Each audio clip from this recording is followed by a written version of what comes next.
বর্তমান সময়ে সবচেয়ে আলোচিত বিষয় হচ্ছে রয়্যাল এনফিল্ড বাইক। বিশেষ করে তরুণদের মাঝে এই বাইকটি নিয়ে চিন্তার কোনো শেষ নেই।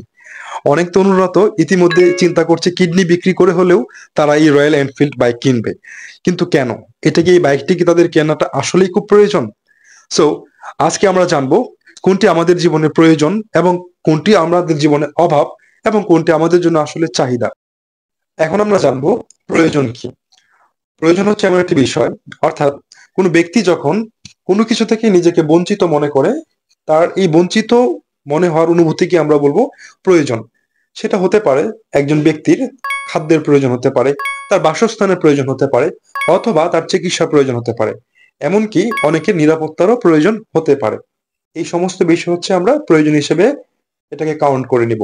এখন ধরেন আপনার আপনি অসুস্থ হয়েছেন, সেই ক্ষেত্রে আপনার এখন চিকিৎসা প্রয়োজন। আপনি, এটা ম্যাটার না যে আপনি কোন হাসপাতালে চিকিৎসা নেবেন, সেটা কি অনেক দামি হাসপাতাল নাকি অনেক কম দামি হাসপাতাল নাকি মাঝারি লেভেলের হাসপাতাল, সেটা ম্যাটার না। আপনার ম্যাটার হচ্ছে আপনার চিকিৎসা নেওয়া প্রয়োজন, আপনি সুস্থ হতে চান। এখন আমরা জানবো অভাব সম্পর্কে।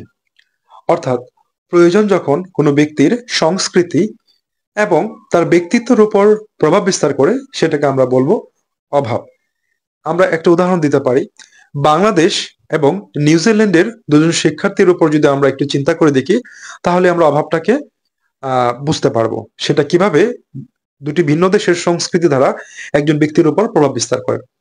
যেমন ধরেন, বাংলাদেশের একজন শিক্ষার্থী সাধারণত অনার্স মাস্টার শেষ করতে করতে তার বয়স হয়ে যায় 25 থেকে 26, 27, আরো বেশিও অনেক সময় হয়ে যায়। তার এই বয়স পর্যন্ত সে তার পরিবার থেকে সহযোগিতা পেয়ে থাকে, বিশেষ করে আর্থিক সহযোগিতা সে পেয়ে থাকে।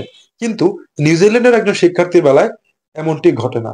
একজন নিউজিল্যান্ডের একজন শিক্ষার্থীর বয়স যখন 18 বছর অতিক্রম করবে, তখন থেকেই তার নিজের খরচ, নিজের পড়ালেখার খরচ সবকিছু তাকে নিজেকেই যোগান দিতে হয়। সো এইটাই হচ্ছে সংস্কৃতি দ্বারা দুটি ভিন্ন দেশের দুজন শিক্ষার্থীর উপর যে প্রভাব, এটাকে আমরা বলতে পারবো অভাব। এখন আমরা জানবো চাহিদা সম্পর্কে। বর্তমান সময়ে সবচেয়ে সুন্দর একটি জায়গা যেখানে ভ্রমণ পিপাসুরা ছুটে যায়, সেটি হচ্ছে সিলেট টাঙ্গুয়ার হাওর। এখন ধরেন আপনার সিলেট টাঙ্গুয়ার হাওর যেতে খুব ইচ্ছা করছে, কিন্তু আপনার যাওয়ার মতো সামর্থ্য নেই। এটি কিন্তু আপনার চাহিদা হবে না। কিন্তু আবার আপনার অর্থ আছে, কিন্তু আপনার যেতে ইচ্ছা করছে না, সেটিও চাহিদা হবে না। তার মানে আমরা বুঝলাম, চাহিদা যেন তেন কোনো বিষয়কে আমরা চাহিদা বলতে পারবো না। চাহিদা হতে হলে আপনাকে 3টি শর্ত পূরণ করতে হবে। প্রথম শর্ত হচ্ছে আপনার কোনো কিছু পাওয়ার ইচ্ছে থাকতে হবে, এবং দ্বিতীয় শর্ত হচ্ছে যে আপনার শুধু ইচ্ছে থাকলেই হবে না, সেই ইচ্ছে অনুযায়ী আপনার সামর্থ্য থাকতে হবে। এবং লাস্ট হচ্ছে, শুধু সামর্থ্য থাকলেই হবে না, আপনার কি করতে হবে, ওই অর্থ ব্যয় করার ইচ্ছে বা মন মানসিকতা থাকতে হবে।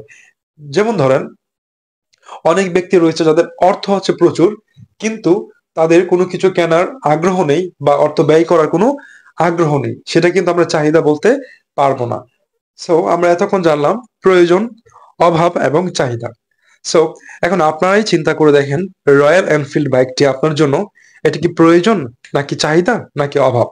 সো কমেন্ট করে জানিয়ে দিন আপনার প্রয়োজন কোনটি, অভাব কোনটি এবং চাহিদা কোনটি।